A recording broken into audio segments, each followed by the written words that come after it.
Olá pessoal, bem-vindos à aula 3. Agora que a gente já conversou bastante, né? É hora da gente entrar no conteúdo propriamente dito. Então, nessa aula a gente vai falar sobre os conceitos gerais. Os conceitos eles são fundamentais, eles são importantes. Bom, deixa eu justificar algo. Em alguns momentos eu falo vocês no plural, porque eu entendo que é uma turma, assim como eu tenho as minhas turmas físicas, né? Na universidade, aqui eu tenho a minha turma virtual, né, os meus alunos virtuais. Em algum momento eu vou falar no singular, porque daí eu direciono e eu penso que estou falando diretamente com o aluno. Então, uma hora eu vou falar aqui o que eu espero de vocês, uma hora eu vou falar o que eu espero de você, mas né, entenda que ou eu estou falando com a turma ou eu estou falando com o aluno, mas de qualquer forma o objetivo é sempre atingir né, cada um de vocês de forma individual. Essa é a minha missão. Espero que vocês aproveitem a aula.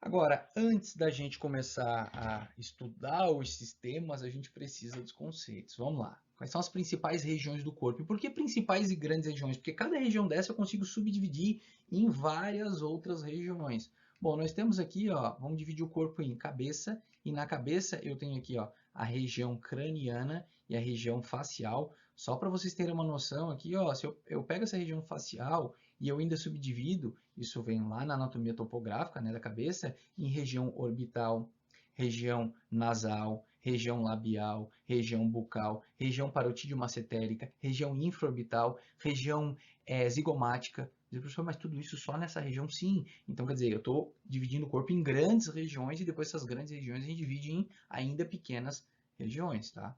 Então, vejam, ó. Então, cabeça eu tenho região craniana, né? E região facial. Ó, o pescoço, que eu posso também chamar de região cervical. E aí nós temos aqui o tórax. Lembrando, cada região dessa eu tenho como subdividir em várias outras regiões, tá? Algumas mais, algumas menos.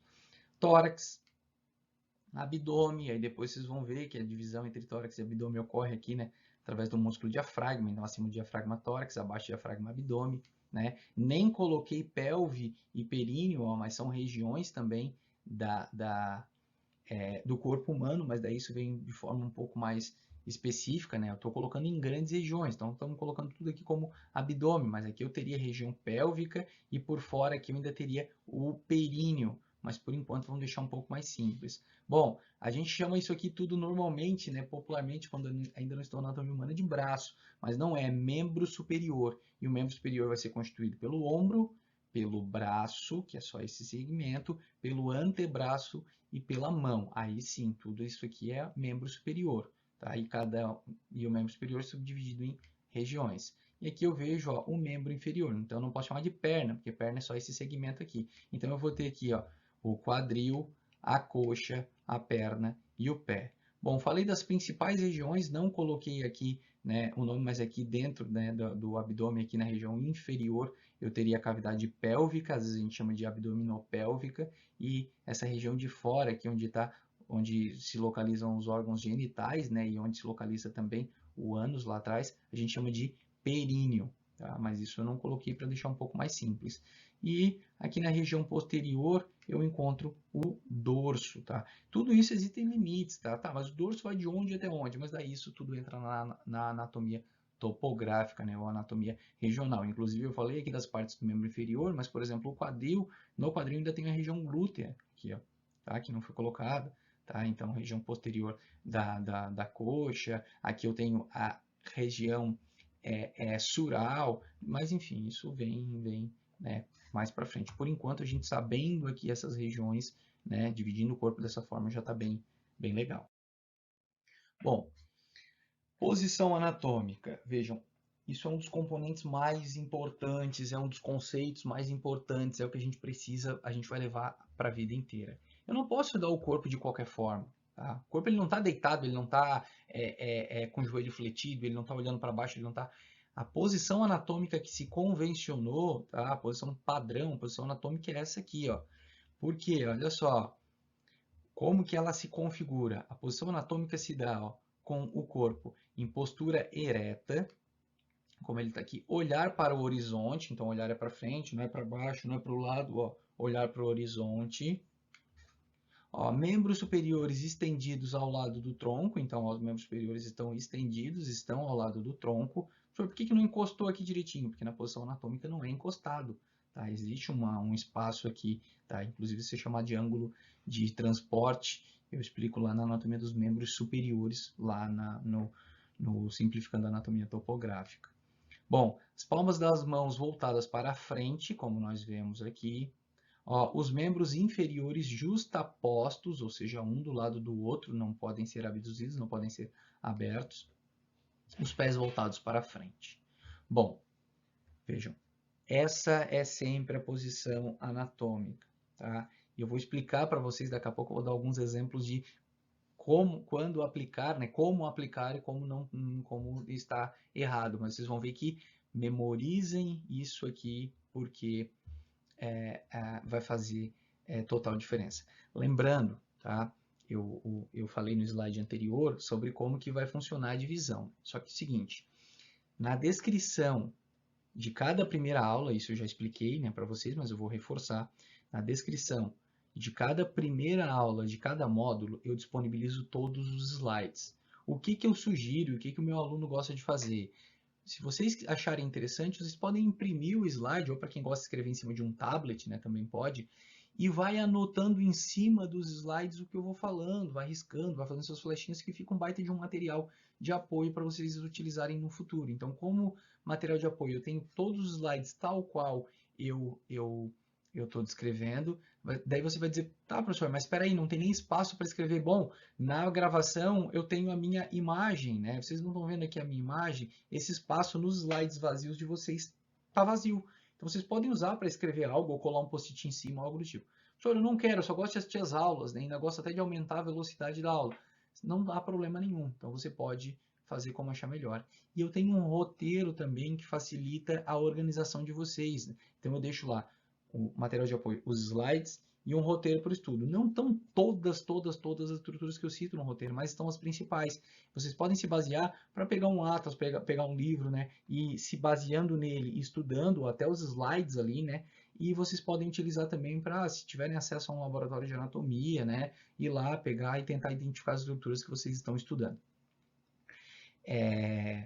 Tem mais uma coisa que é importante. Esses slides, eles foram descritos em relação à nómina anatômica. Então, tem estruturas que vocês vão encontrar com um nome um pouco diferente, às vezes um nome mais antigo, ou um nome utilizado mais na clínica. Muitas vezes eu vou estar falando isso para vocês. Em outras vezes, né, eu vou colocar um nome que está na nómina anatômica, um nome que está padronizado. Existe uma nómina, eu sigo a nómina. Né? Ou às vezes eu vou falar, ó, isso aqui o nome correto na nómina é de determinada forma, mas conhece-se também de tal maneira, tá? E ao fim de cada módulo, vocês terão uma avaliação objetiva que vocês podem estar fazendo para testar os conhecimentos, ver o quanto que vocês evoluíram, o quanto vocês aprenderam, né? O quanto que precisam retornar alguns conceitos. Agora, eu tenho certeza que se vocês fizerem um curso bonitinho, assistindo as aulas, anotando, vocês vão avaliar o que vocês sabiam antes do curso e depois e vão ver que ocorreu uma mudança muito grande. Confie em mim, tá? Que eu tenho certeza do que eu estou falando, porque isso que eu estou fazendo com vocês eu já aplico, né? Eu já apliquei, como eu falei, para 75 turmas, né? 75 só até o semestre que passou, né? Eu continuo trabalhando. E para mais de 3 mil alunos. Então, eu sei que funciona. A diferença é que não era à distância, né? Mas eu estou tentando gravar as aulas com a melhor qualidade possível, dentro do melhor programa. Existem até programas que gravam com uma qualidade um pouco melhor, mas eu perco aí a constituição do slide, como eu faço aqui, que eu sei que fica bem legal para se organizar. Bom, os planos anatômicos, isso é fundamental. A gente divide esses planos anatômicos, eles dividem o corpo.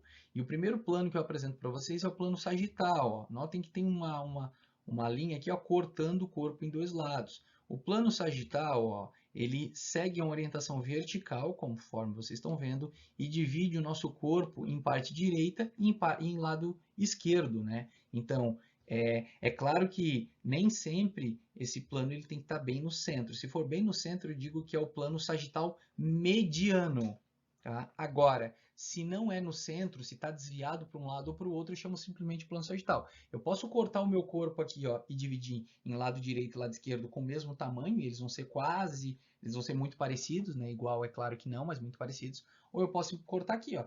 E aí eu digo que eu fiz um corte sagital em que do lado esquerdo que sobrou só esse toquinho e do lado direito sobrou quase todo o corpo. Tá? Então o plano sagital não necessariamente tem que estar no centro do corpo. Se estiver no centro, na linha média, a gente chama de plano sagital mediano. Se estiver desviado para um lado ou para o outro, a gente chama simplesmente de plano sagital. Vários cortes que eu vou mostrar para vocês. Ó, essa imagem é um corte sagital mediano. Opa, por isso que vocês... Ó, essa imagem é um corte sagital, mas está mais desviado para o lado esquerdo. Então, estudem muito esses conceitos que eu estou apresentando agora.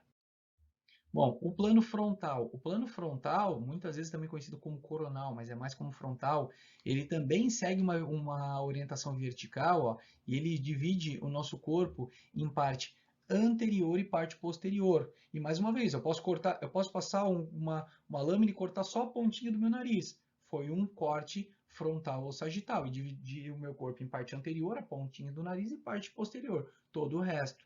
Né? Ou pode ser mais no centro, só que daí o plano frontal não se chama assim mediano, tá? Simplesmente plano frontal. Mas eu posso desviar, né, essa linha de corte. O importante é cortar, é dividir em região anterior e região posterior.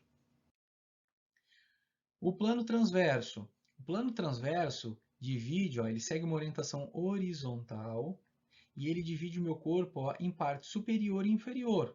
E a altura desse corte também pode ser aqui no pescoço, por exemplo, ó, superior, ficou a cabeça, inferior, ficou o tronco, né, com o restante. Pode ser aqui, ó, no tornozelo, superior, ficou quase que o corpo todo, inferior, ficaram os pés, certo? Mas tem que seguir esse plano.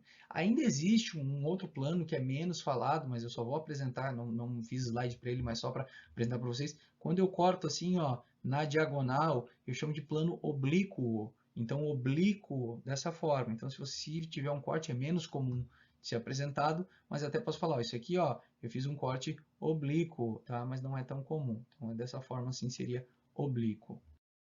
Bom, agora não são mais planos, né, de segmentação, mas sim termos de localização. Como que eu localizo as estruturas? E aqui vai algo muito importante. Eu sempre pergunto para o meu aluno, um Toyota Corolla é um bom carro? Às vezes o aluno diz assim, não, professor, peraí, depende. Tá, depende o quê? Depende comparado a quê? Bom, comparado talvez a um Fiat Uno, um Toyota Corolla é um bom carro, né? Um bom carro, inclusive ele é muito mais caro, né? Ele tem alguns opcionais que o Fiat Uno normalmente não apresenta, banco de couro, câmbio automático, não sei o que, tem mais conforto, tem mais tecnologia, ok. Mas comparado, por exemplo, a um Lamborghini, uma Ferrari, um Toyota Corolla já não é lá esse carro todo. Bom, então vocês estão vendo como depende, né? 10 mil reais é um bom salário? Muitos vão dizer assim, professor, é um bom salário, 10 mil reais é o que eu quero ganhar na minha vida. Outros talvez vão dizer, não, peraí, eu acho que 10 mil reais é pouco, eu quero trabalhar muito, eu quero me dedicar, mas eu quero ter uma vida, né, que me permita viajar todo mês para a Europa, e vamos lá, com 10 mil reais por mês, você não viaja todo mês para a Europa. Vocês estão vendo como cabe muito uma questão subjetiva? Uns vão avaliar e vão dizer que 10 mil reais é... Agora, 10 mil reais é um salário menor do que 100 mil reais? Todos vocês vão dizer sim, professor, 10 mil reais é um salário menor do que 100 mil reais. Por quê? Porque eu estou comparando, eu tenho parâmetros. Então, na anatomia humana, principalmente quando a gente fala em localização, eu tenho que comparar. Quando eu digo que um Corolla é um bom carro, uns vão concordar, outros não. Quando eu digo que um Corolla é um carro melhor, mais bem construído, mais bem, enfim, com mais tecnologia, mais caro, com mais valor agregado que um Uno, acho que todo mundo vai concordar. E quando eu digo que um Lamborghini é um carro muito mais, né, mais bem construído, é um carro com muito mais tecnologia, é um carro do que um Corolla, todo mundo vai concordar também. Então, estão vendo? A gente precisa, só que daí eu comparei esse ou esse. Aí você vai dizer esse. Agora, quais as características desse em específico, elas são muito subjetivas. Espero que tenha sido bem claro. Bom, anterior e posterior. Ó, aqui está o corpo, né? Anterior e aqui a flechinha, ó, posterior. Esses termos, eles vão, ó, as denominações anterior e posterior descrevem a posição de estruturas em relação à frente e atrás do corpo. Aqui a gente não usa a frente, por isso que eu boto entre aspas, e atrás do corpo. O que tiver mais à frente eu vou chamar de anterior, o que tiver mais atrás eu vou chamar de posterior. Agora, eu preciso de parâmetros de comparação.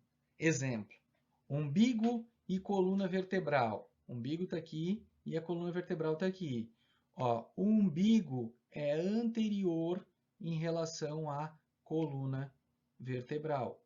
Só que olha só, eu posso dizer que a coluna vertebral é posterior em relação ao umbigo. Eu não posso falar simplesmente que ela é posterior. Por quê? Olha só, e se eu estiver comparando a coluna vertebral com a pele do dorso? Eu vou dizer que a coluna vertebral é anterior em relação à pele do dorso. Então, estão vendo como muda? Por isso que eu tenho que comparar. Eu pego o comparo e vejo, é esse aqui, certo? Vai ser sempre dessa maneira. Bom, ainda em termos de localização, medial e lateral.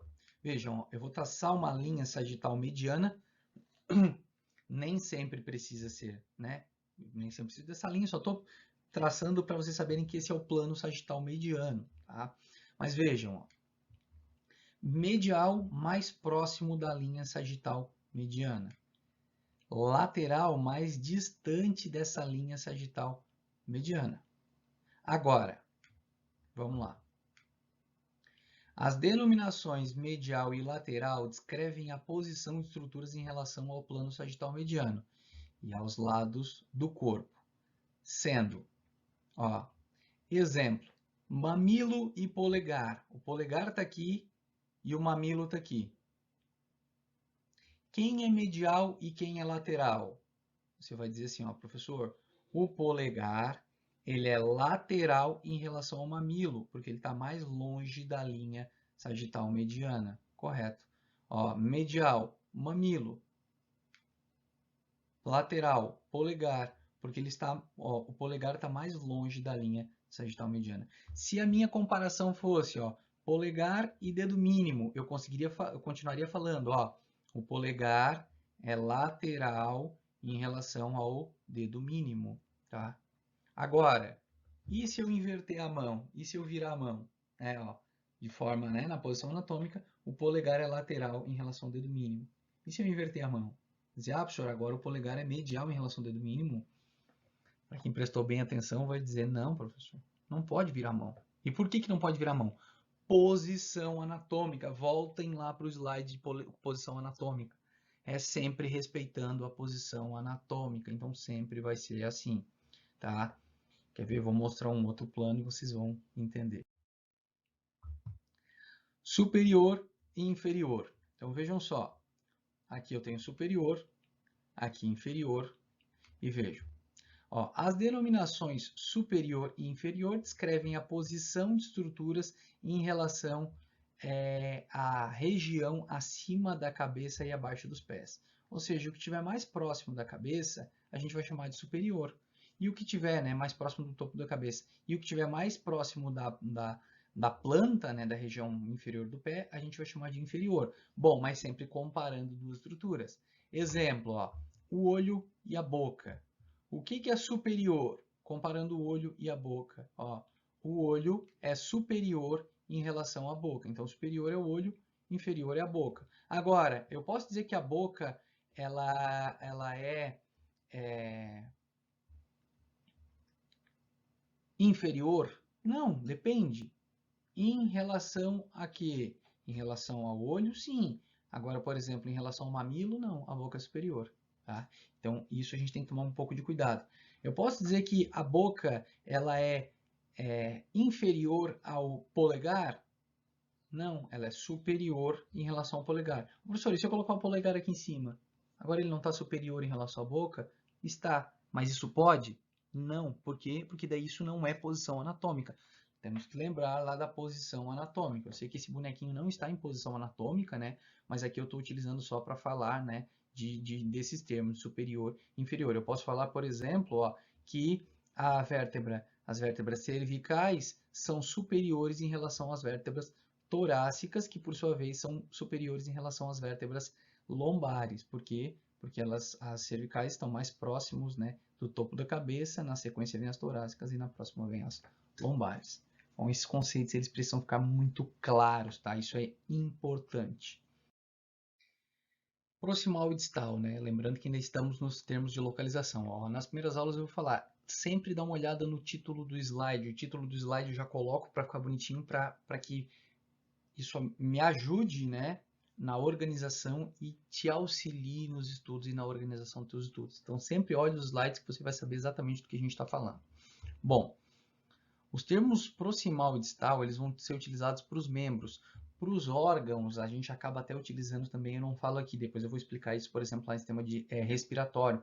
A gente começa para os sistemas, quando a gente começa a estudar, por exemplo, o sistema respiratório, a gente começa lá pela cavidade nasal, depois vai para a faringe, depois vai para a laringe, depois vai para a traqueia. Então, na verdade, é como se o começo do tubo, né, fosse a região mais proximal e o final lá do tubo a região mais distal. Mas esquecendo essa parte que eu explico mais à frente, vamos pensar aqui no corpo como um todo. Ó, proximal e distal a gente utiliza para os membros. E a referência sempre vai ser, ó, a raiz do membro, o símbolo, a parte do membro onde ele está inserido, né, ao tronco. Então vejam, ó, aqui está a referência. Eu digo que o que estiver mais próximo da inserção do membro dessa referência, eu vou dizer que é proximal, né? Em detrimento do que estiver mais distante, né, que eu vou chamar de distal. A mesma coisa no membro inferior, só que o membro inferior a referência vai ser o ponto de inserção, né, dele no tronco, ou seja, né, e não o do superior. Então vai ser aqui a região do quadril. Vejam, mais próximo dessa região proximal, mais distante dessa região distal. Como assim? Vamos ao texto aqui, depois eu dou mais algumas explicações. As denominações proximal e distal descrevem estruturas mais próximas ou mais distantes da inserção, né, raiz do membro. Então vejam, ó, exemplo, cotovelo e punho. O cotovelo está aqui, o punho está aqui. O cotovelo, ó, está mais próximo do ombro, então ele é proximal em relação ao punho. Ó. Cotovelo proximal, punho distal. Vamos pensar no membro inferior. Eu poderia dizer assim, o joelho, né, a patela, por exemplo, o ossinho aqui do joelho. A patela é proximal em relação ao talos, por exemplo, que é um osso aqui do pé, aqui da região do tarso. Então vejam, ó, o joelho, a patela é proximal em relação ao talos, mas ela é distal, por exemplo, em relação ao fêmur, ao osso da coxa. Então, entre fêmur e patela, o fêmur é proximal e a patela é distal. Vejam, então sempre é importante, né, comparar. Em relação ao superficial e profundo, isso tem a ver com, né, a pele, por exemplo, a estrutura mais superficial. Conforme a gente vai entrando, a gente vai chegando nas estruturas mais profundas, né? Estão lá mais no centro do nosso corpo. Então vejam, ó, esse músculo aqui, por exemplo, ó, ele é o trapézio. Esse músculo aqui é o romboide maior. Por que que nessa imagem eu não vejo o romboide maior? Porque ele é profundo, eu tenho que tirar o trapézio de cima. Se eu tirar aqui e recortar o trapézio, eu consigo ver o romboide maior. Ó, o trapézio ele foi rebatido, ele foi retirado, porque senão ele estaria aqui, ó, eu não conseguiria ver o romboide maior. Eu vejo só um pedacinho do romboide maior aqui embaixo, ó, tá? Que o trapézio não cobriu, mas o trapézio está cobrindo esse romboide maior. Então eu digo, ó, que o músculo trapézio, ó, ele é superficial em relação ao músculo romboide maior, né? Botei simplesmente o romboide, mas é porque existe o romboide menor aqui também. Então, ó, trapézio é superficial, romboide é profundo. Ó, exemplo aqui, as denominações superficial e profundo são usadas para descrever estruturas em relação à superfície do corpo. Exemplo, parede abdominal e estômago, em que a parede do abdômen é superficial, né? E o estômago é profundo, né, quando comparado à parede do abdômen, certo? Bem, depois da gente ver esses conceitos gerais, né, e que são fundamentais para o nosso prosseguimento, né, para a gente conseguir caminhar ao longo desse curso, eu vou pedir que você baixe aquele arquivo, né, que estão nas descrições da aula 1 desse módulo, que você acompanhe, né, enfim, que faça suas anotações, que utilize o material como achar melhor. E a gente se encontra na próxima aula, que será a introdução sobre o sistema esquelético. Um grande abraço e até lá.